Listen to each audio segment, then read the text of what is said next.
Hello, hello, hello, everyone, and welcome back to another edition of Wind Down Wednesday with my Lady of the Week. This week's topic is finding love after divorce. Before we get into it, you guys know I have to give a couple of shout outs. The first to my makeup artist, Alex. Thank you, Alex, for doing the damn thing. You guys can follow Alex at MUA Alex, and that's Alex with 2X. Secondly, I want to give a shout out to my hairstylist, Lanny B the Stylist, for hooking your girl up.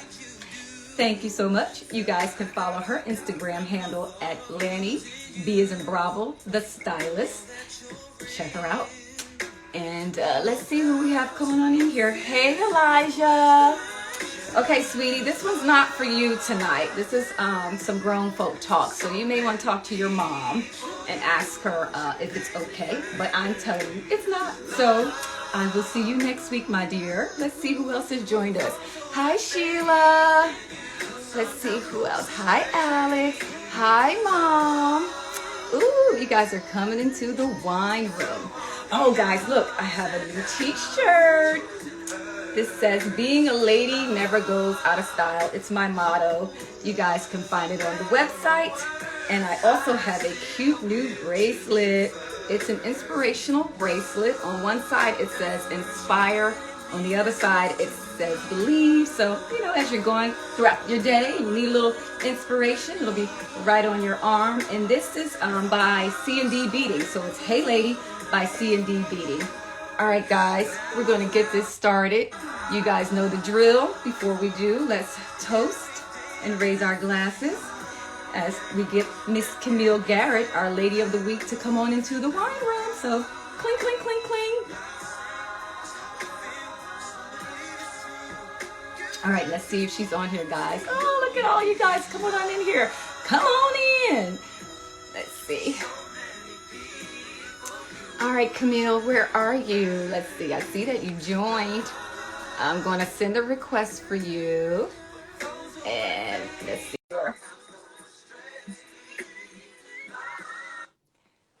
Hi, everybody. Thank you, guys. Ooh. Look at you, honey. Yes. Hi. You look beautiful. Thank you. So do you. Thank you. How are you this evening? I'm backed up a little. How are you doing this evening?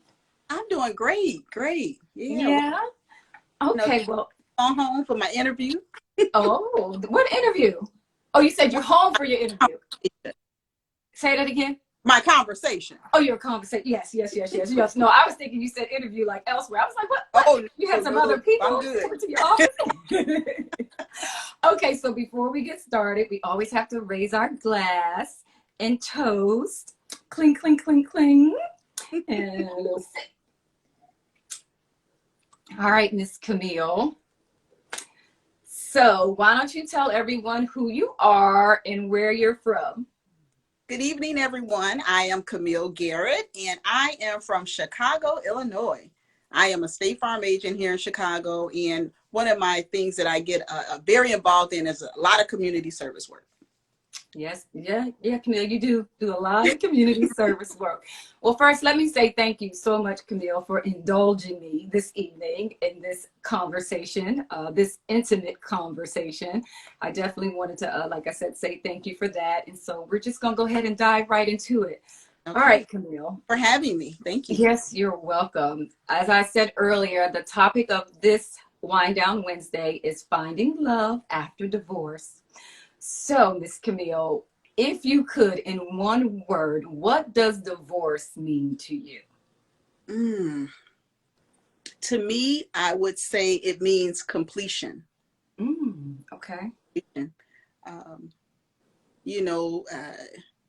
Till death do us part. But, we think of death as a physical death, but sometimes it's the death of trust, the death of love, the death of intimacy. It's the conclusion of a lot of things. So it's the completion of a relationship.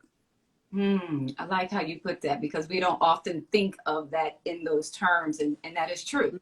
You say the death of trust, the death of intimacy. So Absolutely. Okay, so I'm sure that your heart and your head were probably at two different places during this time. And so after your divorce, what was your experience with that? You know, you go through many stages through the process, and it's different for everyone. But I would say for me, it wasn't a knee-jerk response to an event. It Okay. was culmination of a period of time where things just kind of deteriorated. And Okay. so by the time you get to the point of conclusion, then your heart and your head are pretty solid. They're merged back together. But during the storm, because I equate it to a storm, Okay. you know that the storm is coming. Your things are happening and the storm is coming. And so, the weatherman will always tell you to prepare for the storm, get this, get that, put things in order, whether it's in your, actual financial things or things in your spirit. You have to get prepared because the storm is going to hit.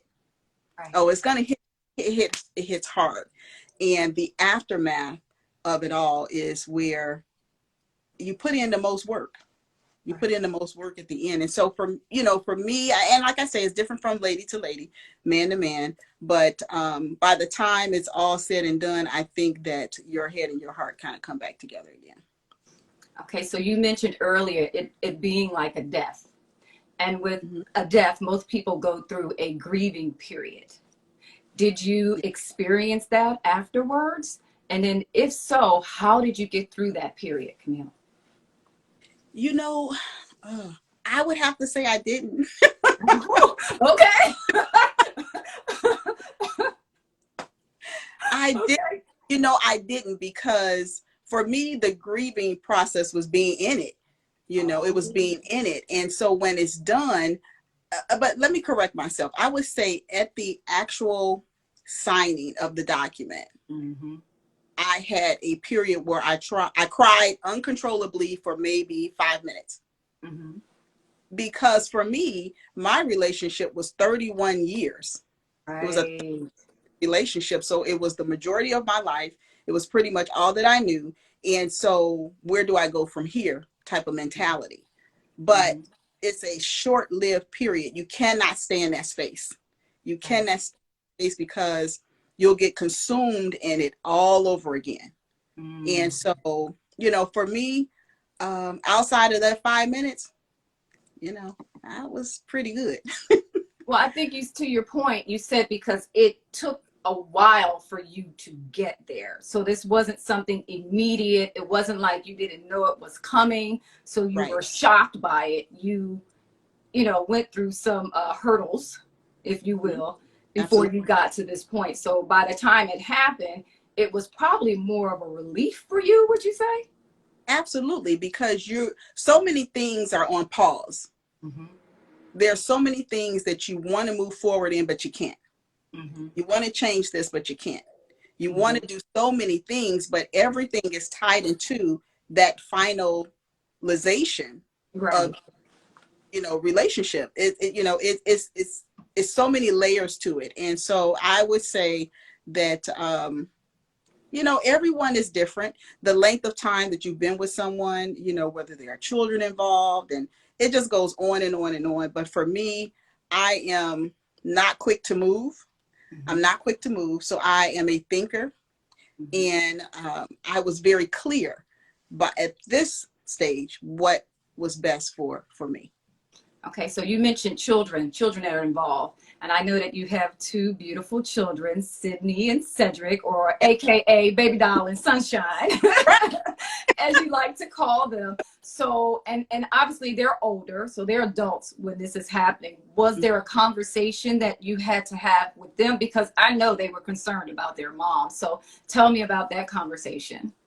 Yes, there was a conversation actually, and it was things were happening, and I needed to make sure that I was able to give them an open door to ask Mm, any questions that they may have because they were in love with both of their parents, you know. right.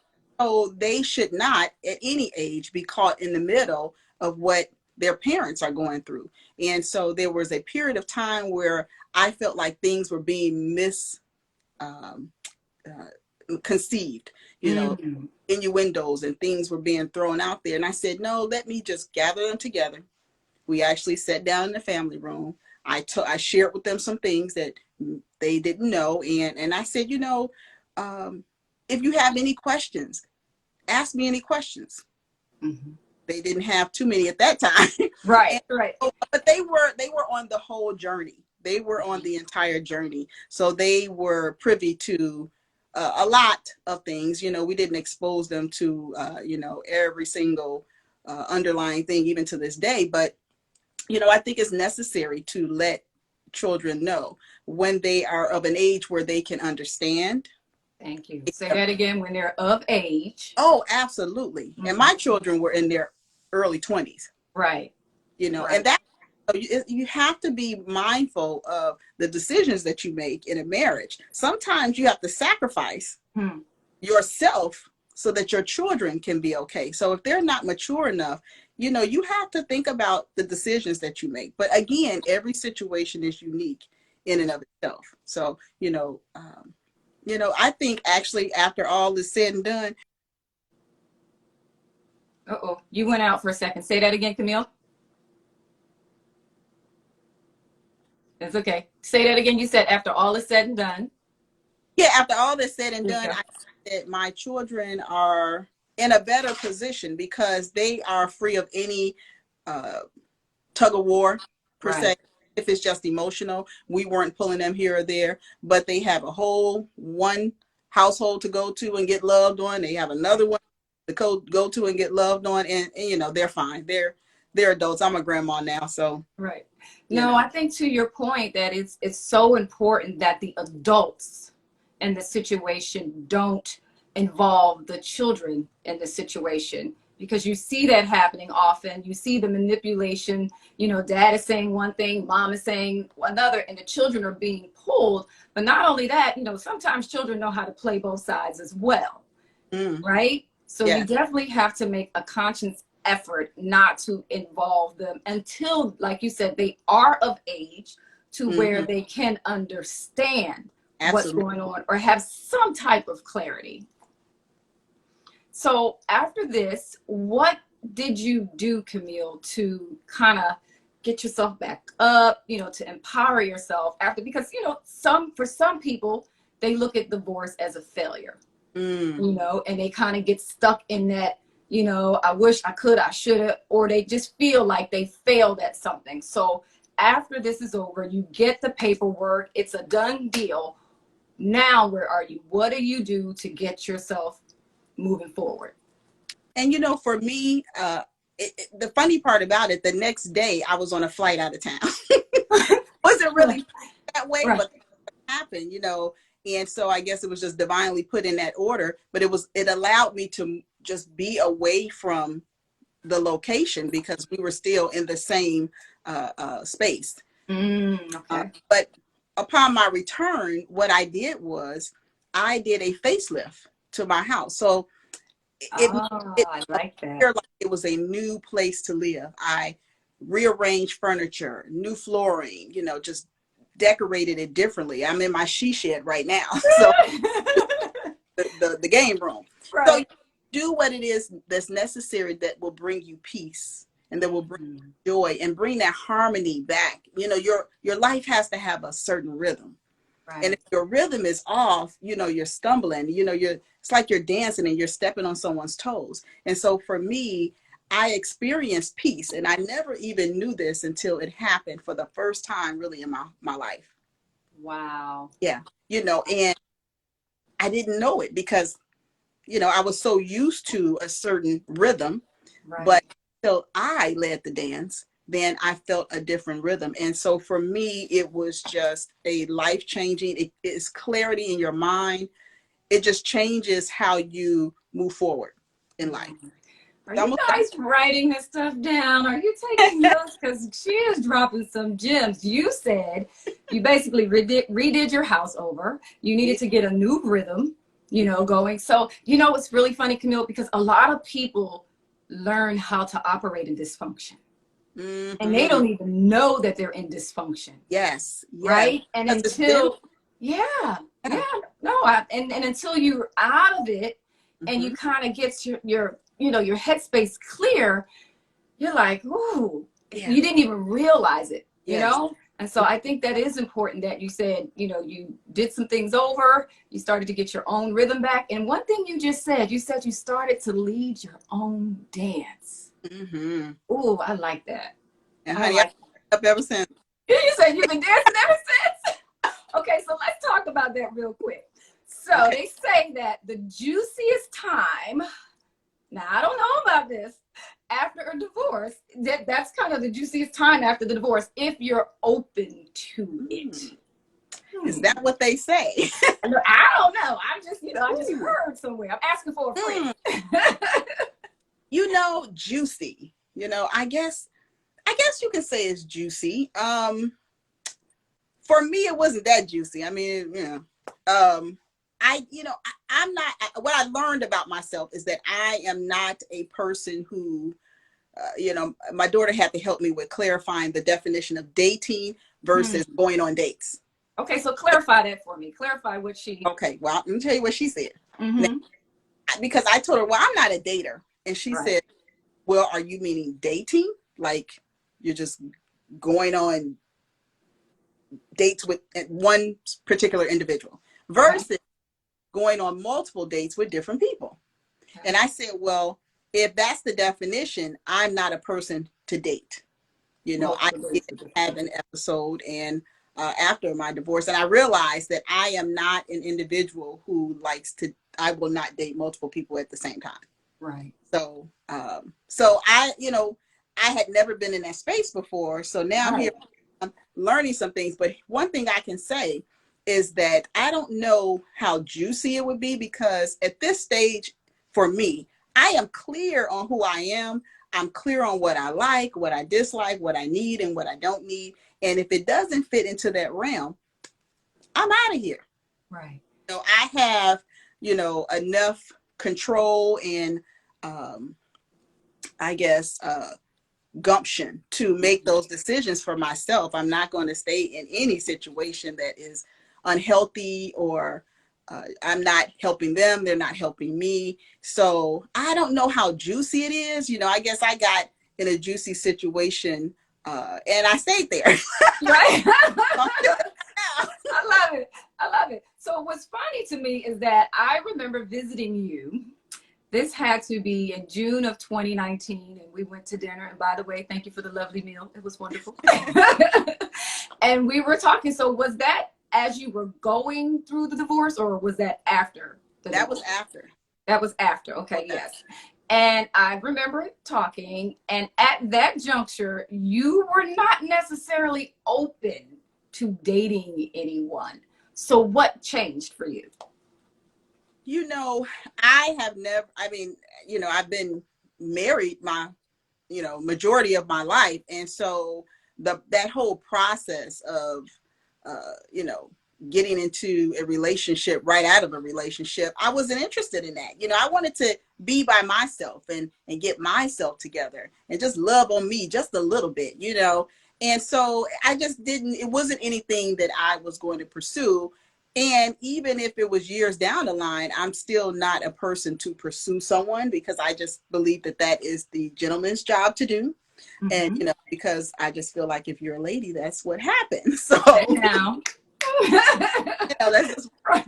So, but I was open to, the possibility, because that's just how we're built. We're built. That's how it's supposed to be.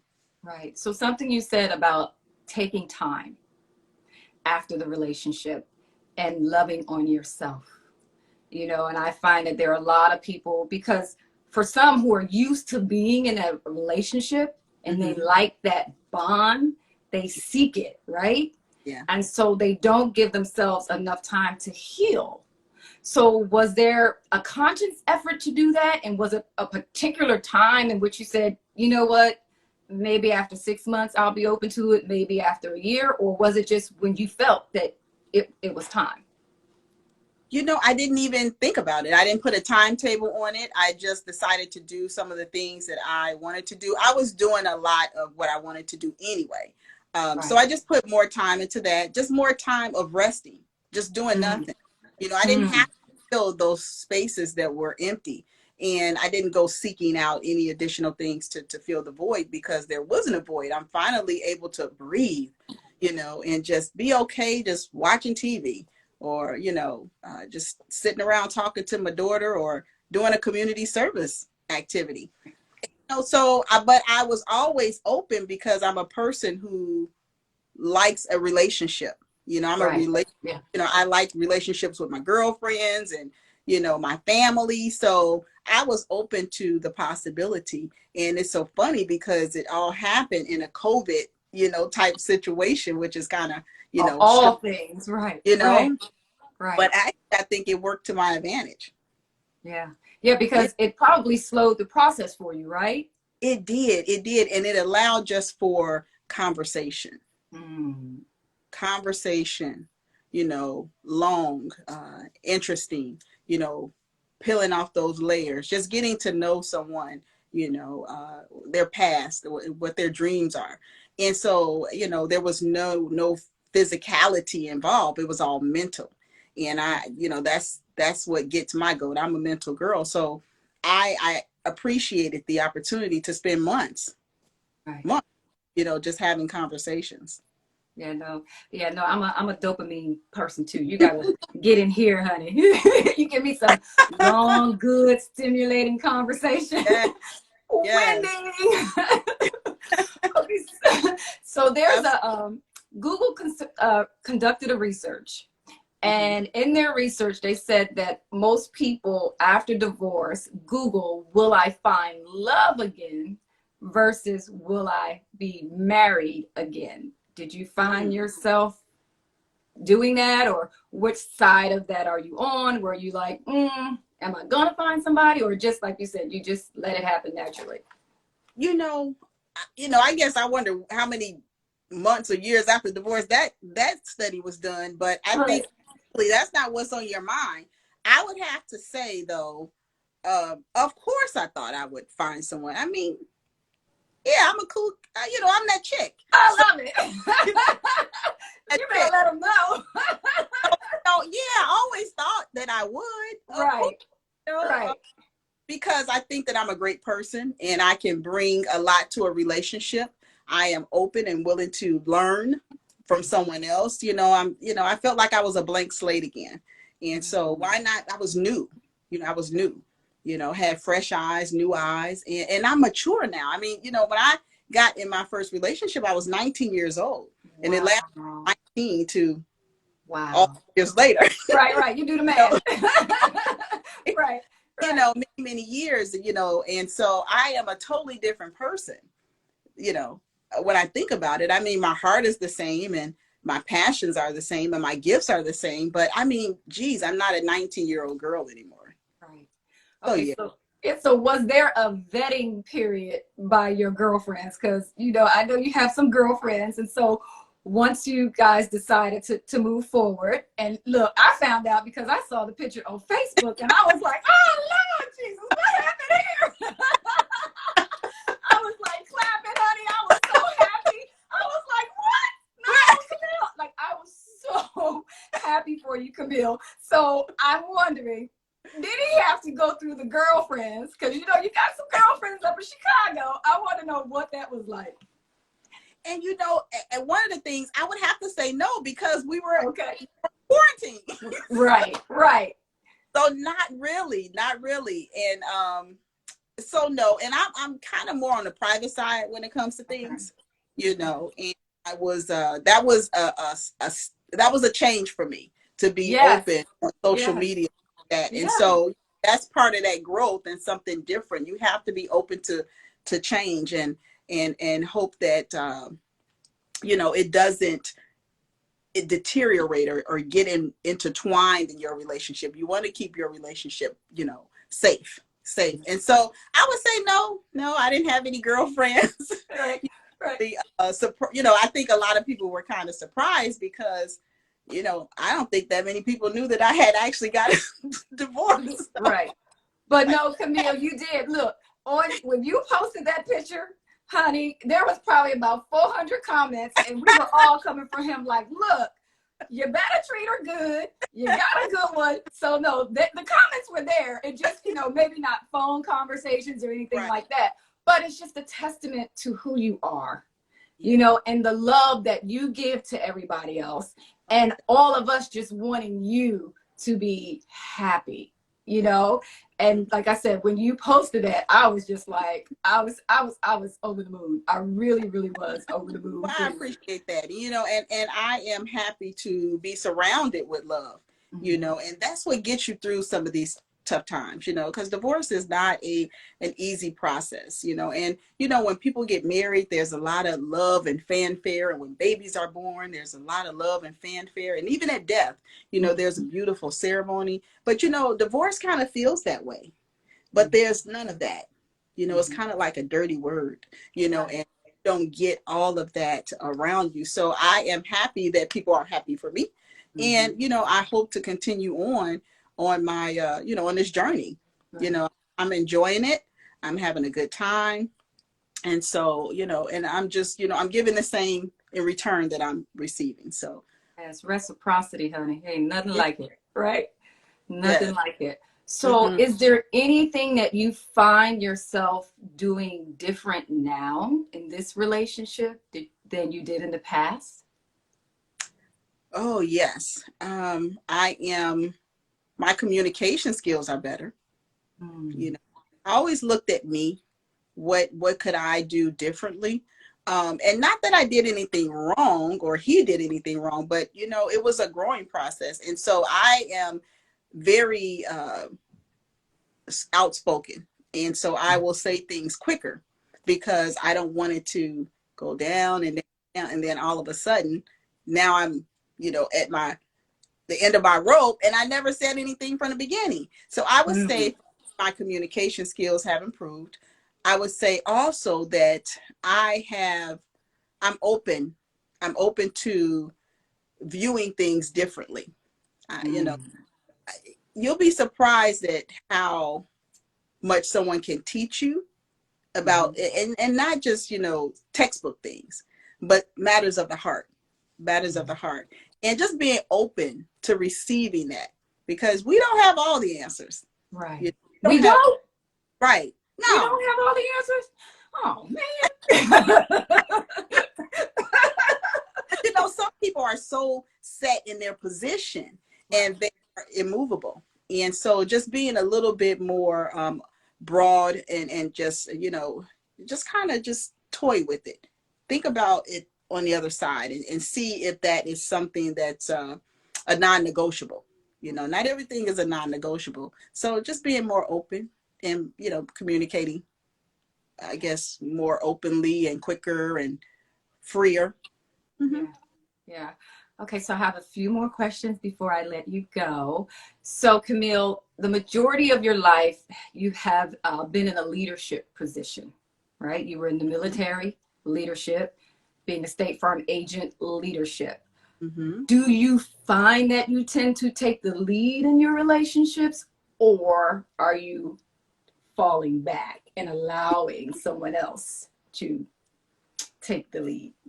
Wow, that's an excellent loaded question. I would say I'm kind of both, because I'm the kind of person that I understand my role, but I'm an individual that if your role is not being fulfilled, the duties and responsibilities that you're supposed to take care of, then I'm going to take care of it. I'm not going to leave it undone. So I would have to say, yes, I don't just bogart and just try to take over everything in the relationship.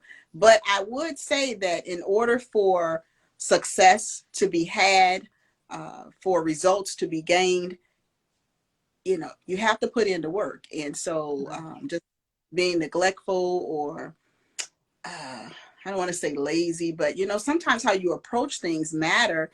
And yeah, you know, you wait time and you're patient and you're waiting and you have those conversations. But you know, at the end of the day, I'm going to take care of that. and Right.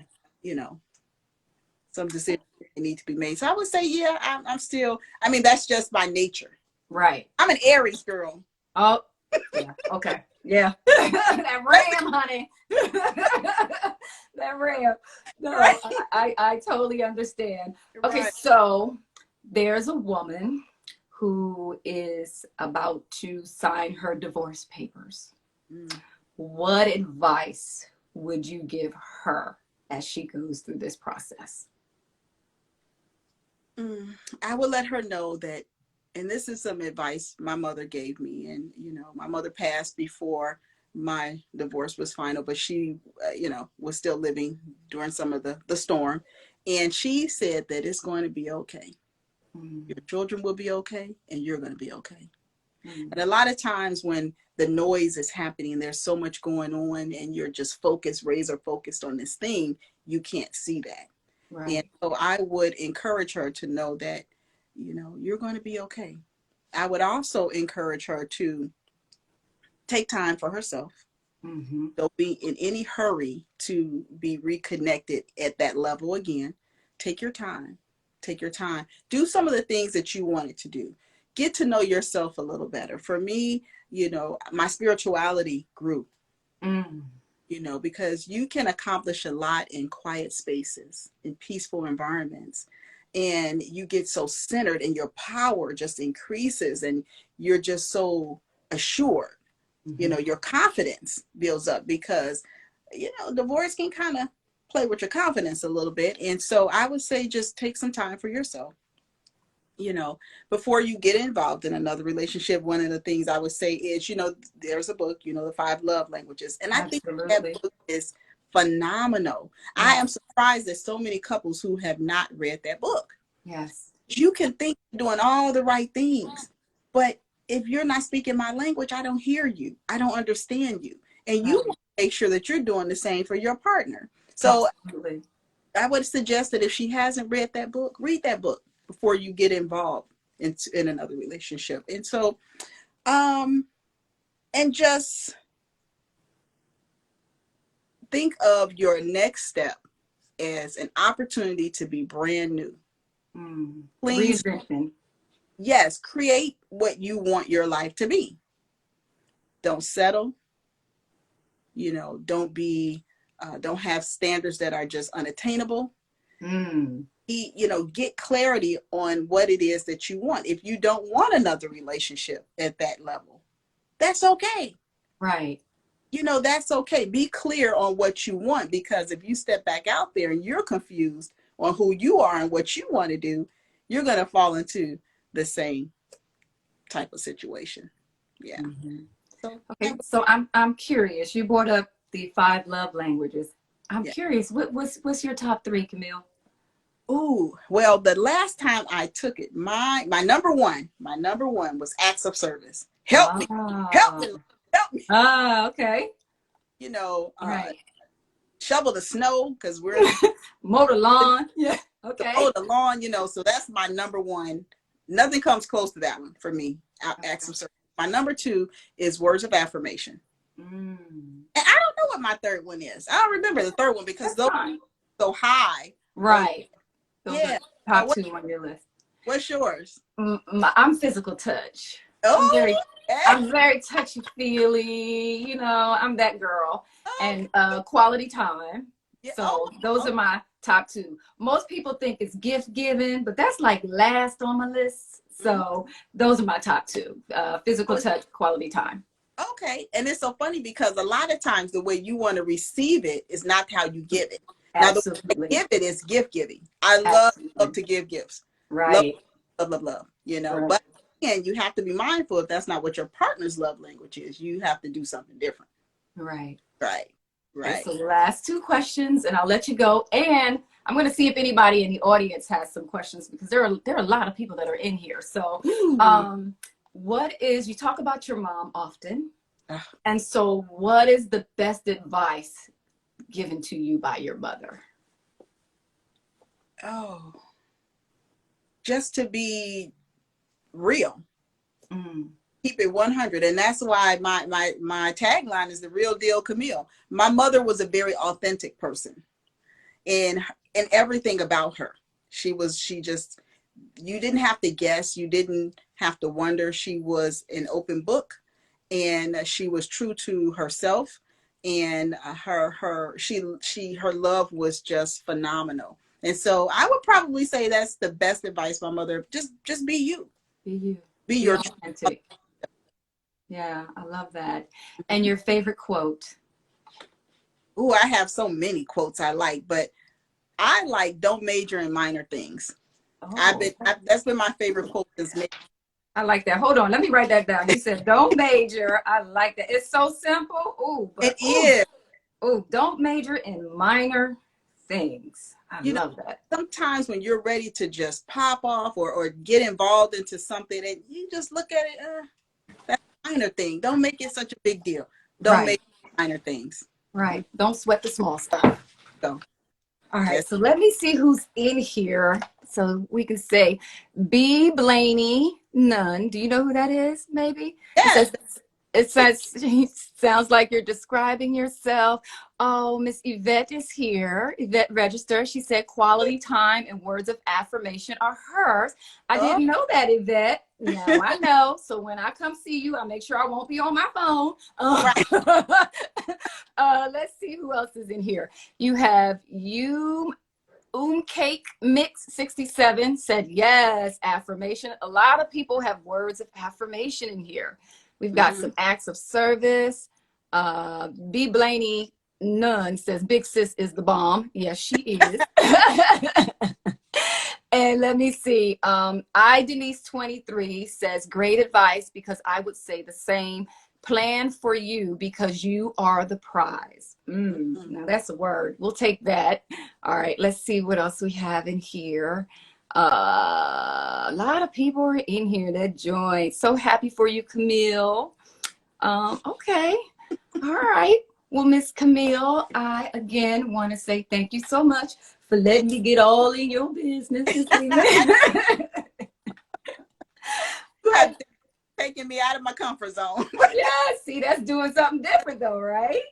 But I said, like I say, it's a very sensitive topic, and sometimes people are not willing to to speak on it. But we have to, because it's not as bad and scary and as we think it is, and it's just a new beginning, another chapter, and just see it that way.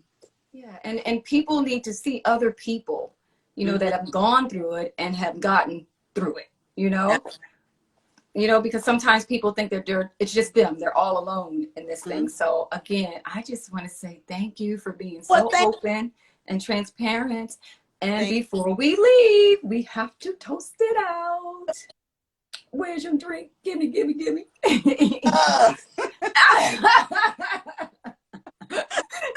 All right, girl. Cling, cling, cling, cling. And thank you so much. I love you. You guys, make sure that you go to the page and thank you. With Wine Down Wednesdays. It's just a multitude of fashion. Thank you. Yeah, just get all deep into it. Please. Yes, go on over to heyladybytanya.com. Yes. Out. And also head over there so you can read Camille's impressive resume, honey. This woman has done it all. So look who's talking.